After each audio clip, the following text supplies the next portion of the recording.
On va pouvoir accueillir donc Philippe Barret, qui nous vient tout droit de Belgique. Merci Philippe, en passant par une étape chez les collègues du CIRAD. Donc Philippe est chercheur à l'université de Louvain en Belgique. Il anime un groupe de recherche qui s'appelle citra.be, qui est dédié aux transitions des systèmes agricoles et alimentaires.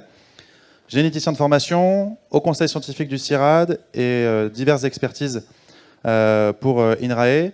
Il a l'idée, c'est de, ensemble, devant les micros, qui sont juste à côté. Voilà, et je vais me débrouiller pour voir que la présentation s'affiche dans une minute. Je vais m'en occuper, je sais ce qu'il en est. Mais je vous laisserai avancer, Philippe. L'idée avec vous, c'est de travailler le concept d'agriculture régénératrice. Alors, on ne va pas forcément trop le détailler d'un point de vue agronomique, mais voir plutôt quelles en sont les sources historiques, comment tout ça s'est organisé. Et donc, je vous laisse démarrer a cappella pendant que je règle l'histoire d'ordinateur. Pas de problème. Bonjour à tous et à toutes, et excusez-moi pour le petit retard, mais c'est la course. Donc voilà, très heureux d'être avec vous ce matin. Merci pour l'invitation pour parler d'agriculture régénératrice. Vous allez voir que je suis moins heureux de parler d'agriculture régénératrice que d'être avec vous, mais je vous laisse ça pour la fin de l'exposé. Et la date clé, c'est 2019. En fait, 2019, c'est la date à laquelle, d'une part, j'ai rencontré un mémorand en Belgique, c'est un étudiant en dernière année de master, qui voulait faire quelque chose d'original, et le concept d'agriculture régénératrice qui m'interpellait, parce que je me demandais bien ce que ça voulait dire. Donc on a fait équipe, et ensemble, on a essayé de comprendre d'où venait ce concept, et un petit peu où il allait. Et vous allez voir que 2019 est une année clé pour ce concept, et donc 5 ans après, on va faire un petit point sur ce sujet. Ouais, il faut prolonger. Il faut prolonger, ok. Donc la question d'agriculture régénératrice, on l'a abordée de deux façons. D'une part, en se posant une question scientifique. Quelle est la base scientifique de l'agriculture régénératrice? Donc moi, par-delà ce qu'on a dit sur ma carrière, j'ai beaucoup travaillé sur le concept d'agroécologie, à partir déjà des années 2006. À l'époque, ce n'était pas trop à la mode. L'agroécologie, il y a une profondeur scientifique certaine, il y a des livres, il y a des articles, il y a des éléments. L'agriculture biologique, il y a beaucoup de littérature, il y a une certification, etc. La question, c'est l'agriculture régénératrice. On comprend bien que c'est un concept émergent et nouveau, mais a-t-il une base scientifique? Et pour ça, Raphaël a fait classiquement ce que tout scientifique fait. Il a fait une recherche, bibliométrique. Il a été voir les bases de données. Donc on parle de Raphaël Dachelet, hein, qui est le mémorand. Oui, voilà, c'est ça, c'est le terme. Voilà, de Raphaël Dachelet. Il a fait une recherche. Ça va venir. Faites comme si tout allait bien. Tout va bien, mais tout va bien de toute façon, ne vous inquiétez pas. Donc il a fait une recherche bibliographique, et il a, en tout et pour tout, en fouillant toutes les bases de données, il a trouvé 8 articles. C'est là que vous voyez que je suis belge. 8 articles sur l'agriculture régénératrice, qui est vraiment très peu. Et en plus, grosse déception, aucun de ces articles ne donnait une définition. Donc il n'y a pas, la première conclusion, c'est qu'il n'y a pas de définition existante aujourd'hui dans la littérature scientifique de l'agriculture régénératrice. Ce n'est pas construit sur une définition scientifique. L'agroécologie a une définition, même plusieurs. L'agriculture biologique a des définitions, mais pas l'agriculture régénératrice. Premier constat. Donc c'est dit, on ne va pas se décourager pour si peu. On va essayer... Ah ben là, les diapos commencent à devenir utiles. Sinon, vous allez avoir que du blabla. Ça va arriver, voilà, attention, ça y est. Et donc, la deuxième étape, ça a été de regarder la littérature que nous appelons littérature grise, c'est-à-dire aller sur les bases de données sur le web. Et là, Raphaël a fait un énorme travail de sémantique. Donc, il a utilisé vraiment des concepts de sémantique, c'est-à-dire systématiquement identifier les termes utilisés, etc.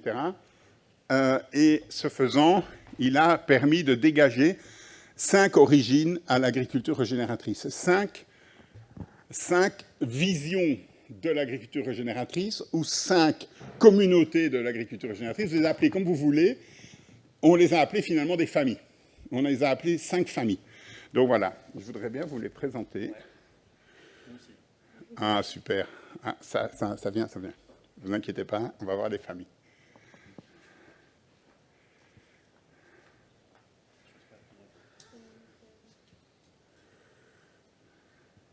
Ah, y est. Ça mérite des applaudissements. Oui, pour la technique. Merci à la technique. Voilà. Voilà. Et donc, on a rencontré l'agriculture régénératrice via les différents... Ah oui, attendez, j'ai un zoom ici, ce sera plus propre. Ça marche pas. Via ça, les deux approches, je vous ai expliqué. Voilà les 8 articles. Il y a vraiment un gros travail. Je vous donnerai les références après, mais on a fait un gros travail de voir si les articles se citaient l'un l'autre, qu'est-ce qu'ils citaient comme concept, etc. Je n'ai pas le temps de vous développer ça en détail, mais si ça vous intéresse, il y a un vrai travail de scientométrie autour de ça. Et puis, les grandes familles, les voici. Il y a une famille qui a été... Et vous allez voir que ces familles, elles ont des racines plus ou moins profondes. Celle qui a la plus profonde racine, c'est ce qu'on appelle le Rodale Institute, qui a été fondé par Robert Rodale en 1947. C'est un institut qui est pionnier dans l'agriculture biologique, qui a comme enjeu d'imiter la nature, et donc il est passé de l'agriculture biologique à l'imitation de la nature, et dans cet esprit-là, il a inventé ce concept d'agriculture régénératrice. Une deuxième famille qui n'a rien à voir, qui vient du Zimbabwe, a été fondée par Alan Savory, et lui, il a travaillé sur les systèmes d'élevage. Et il a essayé de travailler sur une gestion holistique des systèmes d'élevage dans une approche d'aide à la décision. Comment gérer au mieux les pâturages pour régénérer ces pâturages. Le troisième, si vous connaissez la permaculture, ceci doit vous inspirer, vient du Keyline Design. Le Keyline Design, c'est une des approches de la permaculture qui vient de l'école australienne et qui consiste à travailler en suivant les courbes de niveau. On aura une intervention dédiée à ce sujet tout à l'heure. Tout à fait. Et puis, il y a un troisième. Là, on est en 2007 avec un gars qui s'appelle Bill Reed. Vous voyez que les origines sont très anglo-saxonnes, plutôt américaines. Et lui, il a voulu, et ça va être une constante de l'agriculture régénératrice, dépasser le concept de sustainability. Pour résumer, l'agriculture régénératrice, c'est toujours faire mieux que les autres, si je résume. Et donc, c'est mieux que la sustainability, c'est la regeneration. Super. Vous voyez que j'adore. Et puis, le dernier concept, c'est 2013, où il y a une scission dans l'équipe du précédent, et où un gars a fondé les Gregarians. Et là, on est plus dans une logique communautaire, plateforme d'échange. Les réseaux sociaux sont arrivés depuis. Et donc là, on se dit, on va se mettre ensemble, tous des gens qui ont envie de faire de l'agriculture régénératrice. Donc là, on est plus dans une logique de praticien. L'Institut Rodale, c'était 1947, vous voyez, c'est une logique beaucoup plus ancienne. Et donc, quand Raphaël résume ça, on retrouve ici ces 5 familles. On voit qu'il y a des connexions entre les familles. À chaque fois, il a mis en lumière les individus impliqués, les ouvrages diffusés, etc. Je n'ai pas le temps de vous détailler, mais vous voyez que ça a été fait très sérieusement. En fait, si on résume cette première étape, il y a 3 significations au terme regenerative agriculture. Et là, on va aussi venir un peu sur la sémantique. Il y a la faculté de régénération des écosystèmes. Une approche vraiment basée sur le concept d'écosystème et d'avoir une agriculture qui va renforcer cette capacité de régénération des écosystèmes.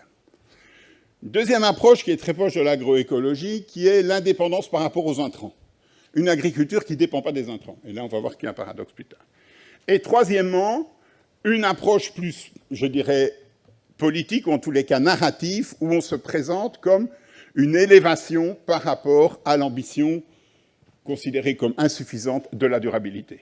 Durabilité, concept apparu dans les années 90-2000, et donc après on veut faire mieux. Quand on fait une analyse sémantique des concepts utilisés, donc là vous avez différentes écoles en colonne et différents mots qui ont été utilisés. Je ne rentre pas dans le détail du tableau qui est très complexe. Mais... Si ce n'est pour dire peut-être qu'en colonne, on retrouve des acteurs agro-industriels qui se sont emparés de ce concept-là. Qui vont arriver. Ne vous inquiétez pas, 2019, ils vont être là en force. Et donc, avec quand même 2 idées. Une idée qui est des formulations centrées sur les pratiques, et donc plus les 2 premières écoles, et des formulations plutôt sur les principes et les résultats. Donc il y a eu deux types de formulations. Bon, voilà. Alors au final, il y a 5 familles que je ne vous détaille pas ici, mais donc il y a un deuxième élément qui est important, c'est que certaines familles sont basées sur une logique de certification. Donc pour faire partie de la famille, il faut correspondre à une certification sous forme de label, en tous les cas répondre à certains éléments. Et ces familles certifiées sont souvent ancrées dans le concept d'agriculture biologique, qui peut être un prérequis. Donc, dans le Rodale Institute, c'est un prérequis, l'agriculture biologique. Dans d'autres cas, ce n'est pas un prérequis. Et puis, il y a 2 familles qui sont, elles, basées sur des communautés de pratiques. qui sont plus basés sur des communautés de pratiques, d'échanges de pratiques, et où le concept de pratique est le plus important, et il n'y a pas vraiment une certification. Donc vous voyez que ce qui va arriver, c'est-à-dire que cette idée d'une certification va réveiller certains acteurs du monde de l'industrie qui sont intéressés par cette idée de certification. Oui, parce que jusqu'alors, on était là sur des approches portées plutôt par des acteurs agricoles, Voilà. ou chercheurs, agronomes. Voilà. Et là, aujourd'hui, ce terme-là, il est plutôt repris au compte, ou pour le compte, bref, par des industriels de l'agroalimentaire dans des démarches RSE, marketing, institutionnelles. Je vous corrige, par des industriels, pas seulement de l'agroalimentaire. Pas seulement de l'agroalimentaire, c'est ça qui est important. Par des industriels d'un consortium qui se crée en 2019. Pourquoi en 2019? Parce qu'à ce moment-là, il y a un grand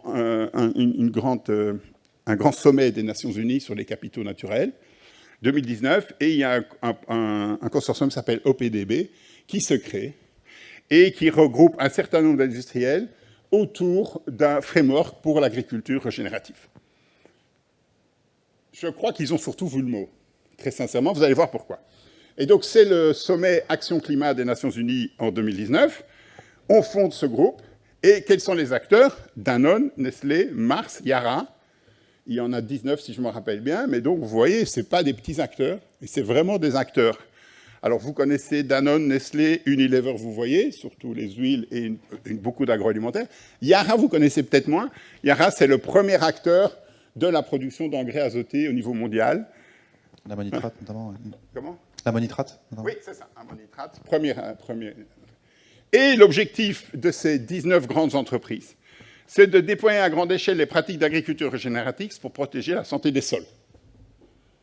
La santé des sols. Donc tout à coup, je ne vous en ai pas parlé jusqu'ici, il n'y avait pas ça dans les racines. Tout à coup, ça devient le slogan. Un slogan climat qui débarque, qui n'était pas dans les approches des pionniers. Hein. Je vous imagine bien qu'en 1947, le climat, on n'en parlait pas beaucoup. Et donc, tout à coup, voilà. Et une définition, parce que, regardez la dernière phrase, c'est ce que OP2B appelle agriculture régénératrice. Donc, on prend un grand fourre-tout, on met tout dedans, et puis on met un mot, et on appelle agriculture régénératrice. Ça s'appelle du kidnapping, en français, hein, dans le mot. Après, on fait un dessin, parce que le dessin, c'est toujours bien, le dessin. Hein. Donc, un dessin, là, moi, j'ai regardé le dessin plusieurs fois. Il y a un peu de tout. Toutes les idées y sont. Le revenu de l'agriculteur, l'eau, les pesticides, tout est là. Il y a une espèce de cycle qui ressemble à un cycle politique ou un cycle économique. Mais voilà, bon, c'est un peu vague. C'est très, très peu construit par rapport à l'approche de l'agroécologie. Hein, et je vous rappelle que l'approche de l'agroécologie, elle a un agenda qui est à gauche, qui est de dire il faut travailler sur les pratiques, il faut travailler sur les paysages, il faut surtout travailler sur le système alimentaire.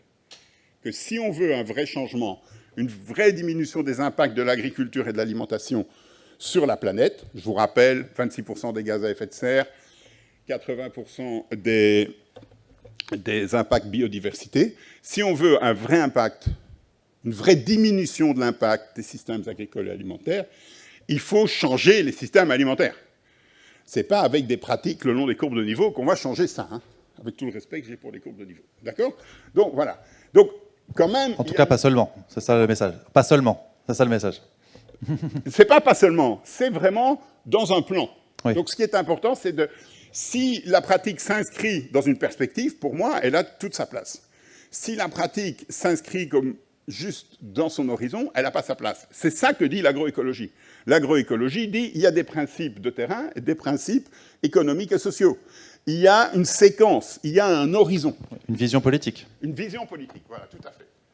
Bon, là, il n'y a pas de vision politique. Je ne vais pas faire une blague en disant ça tourne en rond, mais... Bon, alors, si je résume ce que j'ai dit, et vous n'allez pas comprendre ce schéma parce qu'il est très complet, mais pour vous rassurer qu'il est très complet et disponible dans le mémoire de Raphaël, ce schéma, il montre bien les quatre racines, et puis la seconde vague qui va commencer vraiment en 2019. Si vous regardez là tout au bout, vous avez General Mills, Danone, vous avez les grands acteurs des systèmes industriels qui apparaissent là à la fin. Hein, c'est bien 2019-2018 que ça se prend. Et on retrouve les 5 familles que vous évoquiez tout à l'heure. On retrouve les 5 familles que j'évoquais avec toutes les étapes. C'est très très bien fait. Voilà. Et donc, pour terminer, puisque je sais que vous avez sûrement plein de questions, est-ce que l'agriculture, pour moi, en préparant, parce qu'au début, on avait parlé avec M. Compère un peu, puis j'avais réfléchi un peu ce que j'allais faire, mais Ce week-end, en préparant, je me suis dit, mais finalement, l'agriculture régénératrice, c'est plus qu'un concept émergent, c'est une vraie menace. C'est une vraie menace, soyons clairs, en relisant le travail de Raphaël, en relisant où on en est, c'est une vraie menace. Parce que l'agenda de l'agriculture régénérative, c'est de substituer à l'agriculture biologique et à l'agroécologie un concept flou, maîtrisé par des champions du capitalisme financier. Je ne vais sans doute pas me faire des copains, mais ce n'est pas grave, c'est ça mon point de vue.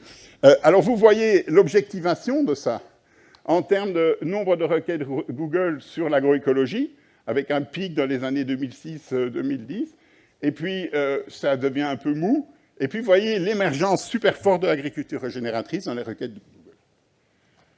Alors il y a un papier de mon collègue et ami Michel Duru qui a travaillé aussi sur cette question, qui se pose la même question que nous. Est-ce que c'est le summum de l'agroécologie ou du greenwashing?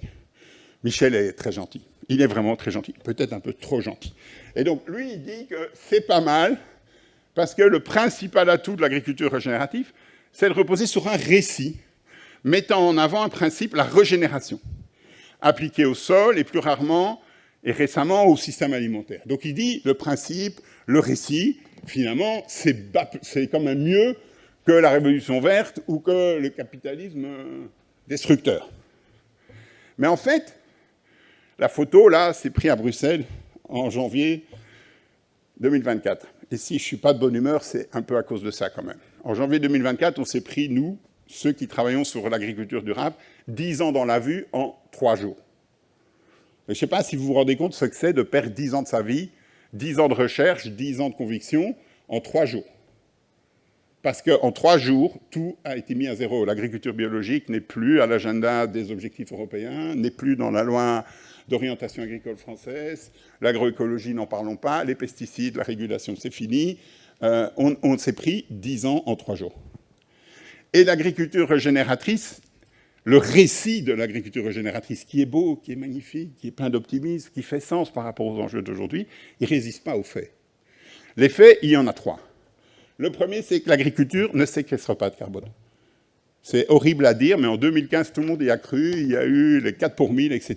Aujourd'hui, dans les modèles utilisés en Belgique, on ne considère plus qu'il y a séquestration de carbone sur les terres agricoles. Parce que on en reparlera tout à l'heure aussi. Voilà, on en parlera tout à l'heure. Il y aura un peu de débat, probablement. La deuxième question, c'est que le principal problème des systèmes agricoles et alimentaires, c'est la concentration des pouvoirs. Excusez-moi, il manque un S, mais c'est tellement concentré qu'il n'y a peut-être pas besoin de S, au sein de quelques firmes capitalistiques. Et la troisième, c'est que les progrès vers plus de durabilité n'ont pas résisté à une semaine d'incendie le jeudi, là, ça c'est les photos du jeudi, sur la place du Luxembourg. Alors vous allez me dire, oui, vous êtes idéologique, vous n'aimez pas les Oui, firmes. ou un peu catégorique, parce que tout n'est pas jeté à la poubelle quand même. Si. Stratégie Ecophyto, plan par SADA, consortium biocontrôle. Il y a quand même des millions d'euros en France, pour le cas, qui continuent d'être investis dans des stratégies alternatives. Alors, on a changé d'indicateur, ok, mais tout n'est pas jeté à la poubelle.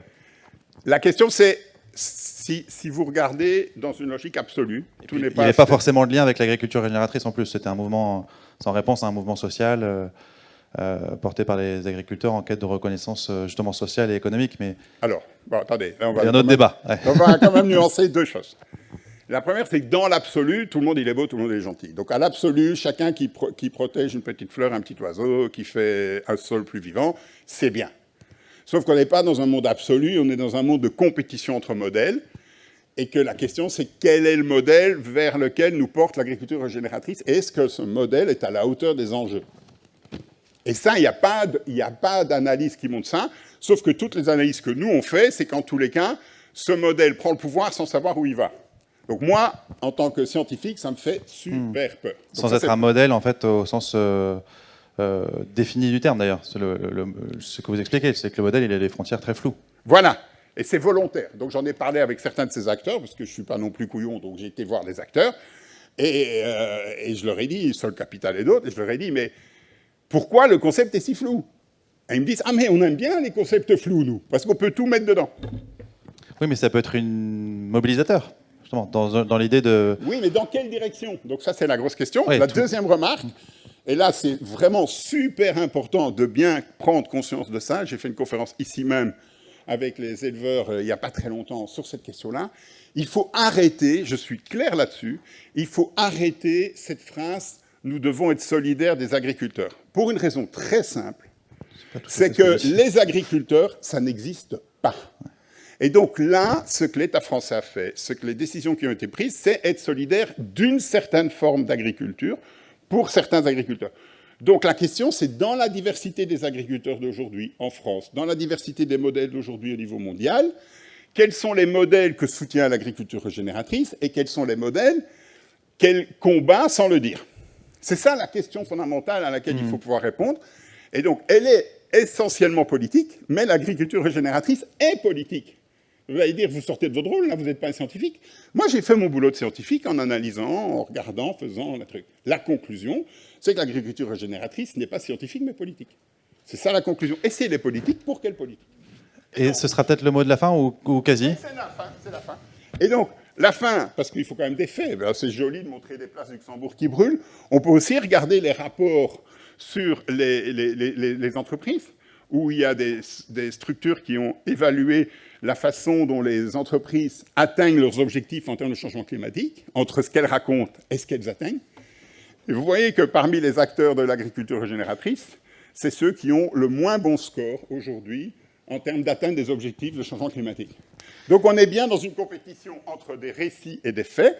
Et donc moi, comme scientifique, j'ai comme devoir d'être sérieux. Donc quand je suis sérieux, je vous dis que l'agriculture régénératrice, c'est vraiment un grand danger pour la durabilité du système agricole et alimentaire. Ça ne fait pas plaisir, mais moi j'ai l'obligation de vous dire ce que je sais. Le pavé est lancé dans la mare, merci. Voilà, on peut si vous voulez retrouver l'info, vous avez le site web là et le mémoire de Raphaël est disponible en ligne. On aura tout à l'heure peut-être une relecture de ce concept aussi par Mathieu Bayot qui va nous expliquer comment de ce concept flou, certains acteurs cherchent à mettre en œuvre des démarches de progrès peut-être un peu aussi poussées aux fesses par la CSRD, une réglementation européenne qui s'applique maintenant, une directive qui s'applique maintenant ou qui va s'appliquer à l'ensemble des entreprises prochainement. Une courte question, vraiment très courte, qui appellera une réponse très courte pour qu'après on puisse engager une petite discussion avec Aurélie Javel. Oui, bonjour, merci, Jean-Luc Schott de l'IRD, merci beaucoup. Moi, je ne suis pas agronome, je suis plutôt totalement sur les sols et la matière organique des sols et sur le 4 pour 1000. Moi, ce que j'ai beaucoup aimé, et n'étant pas agronome, vous avez éclairé dans votre narratif, dans ce concept qui pour moi était effectivement flou de l'agriculture génératrice.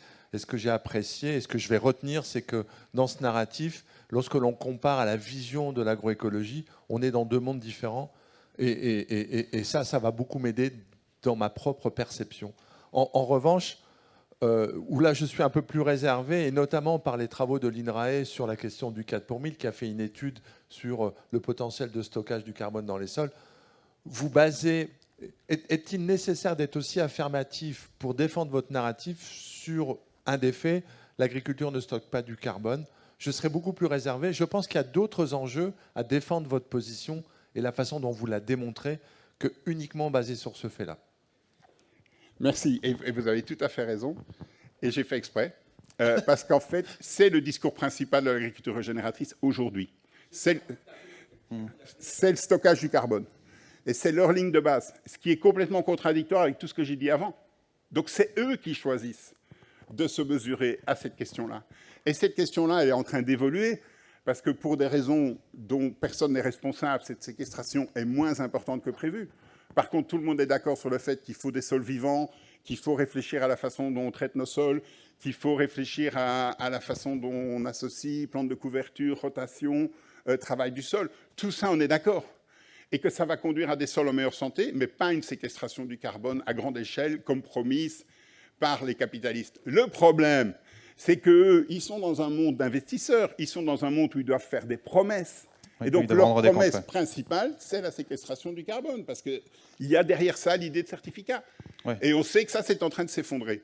Et donc, voilà, moi, je suis en faveur de tous les travaux sur l'agriculture et conservation des sols. On vient de sortir un papier, d'ailleurs, sur ce sujet. Mais attention de ne pas réduire à la séquestration du carbone. C'est bien cette question de séquestration dont je parle, et pas l'agriculture de conservation. Merci, Philippe, pour cette précision. On vous applaudit, on vous remercie très chaleureusement.